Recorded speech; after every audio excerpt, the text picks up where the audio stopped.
Good day, guys, and welcome back to the Rassick Brothers now. Excuse me if I sound a bit sick, but I am a bit sick. But today we're going to be having a quick look at my thoughts on the Geelong Football Club right now and whether or not they can bounce back. So, Geelong, they started the season 6-0, undefeated, and their last 3 games have been all losses, and quite strange losses as well. You got the Melbourne game. Melbourne were quite underperforming going into that game, and then they grinded it out in the wet at the G, fair play to them. And then that awful start against Port Adelaide. Geelong were down nearly 50 points at one stage, and they nearly came back and won, but it just was such a strange game. Momentum swings everywhere, and then finally the recent loss to Gold Coast by 64 points up in Darwin. That game, we know Geelong conceded 164 points against them, which is not a good sign at all. Now, last year when Geelong had their major drop-off, a lot of that was because of injuries, and I just think again now they had a lot of outs last week against Gold Coast. Sam De Koning, Tom Hawkins, Jeremy Cameron and Patrick Dangerfield. You look at Cameron, Hawkins and Dangerfield, 3 of their most experienced players, and when they don't play, all 3 of them don't play, it's just not good, is it? Now, is that a sign of Geelong being too reliant on their older players? Who knows, because they've been the oldest list in the AFL for quite a while. They still have some old players in their side, such as Zach Tui, Mitch Duncan.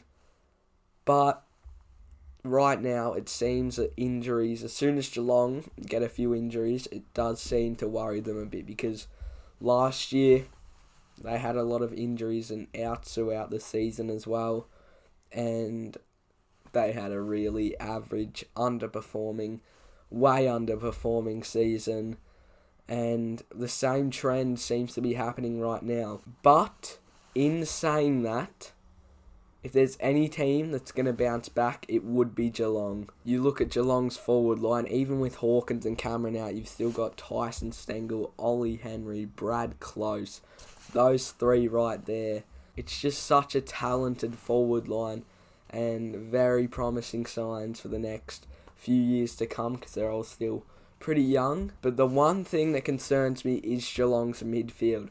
A lot of them are getting older now, and I know they have Tanner Bruin, Brian Myers and Tom Atkins, but I feel like they do need one more gun midfielder to keep Geelong intact for the next few years. So that is something they might have to consider in the upcoming off-season this year. But my prediction is Geelong are not going to fall off. I don't think they're done at all. Just a minor fall off for now. We look at those games against Melbourne and Port. They did not play good at all, and they only lost by a goal or 2 in those games. And then the Gold Coast game. Gold Coast rarely lose in Darwin. That's the best game they've played all season. Geelong still scored 100 points, and with a lot of injuries as well, which can't be an excuse always, but it does affect the team's performance. And Cameron will be back. I'm not sure if it's this week or next week, but he'll be back, and Hawkins will be too pretty soon as well. So, definitely not cooked, Geelong. Just a minor fall off. Hopefully they can reset and get the win this week. So yeah, that was my little review on the Geelong Football Club right now and where they're at. They're my second favourite team, Geelong. So I thought, why not do a quick review on them to see if I think they're done. And no, they're not done. They are not done yet. You can't count Geelong out.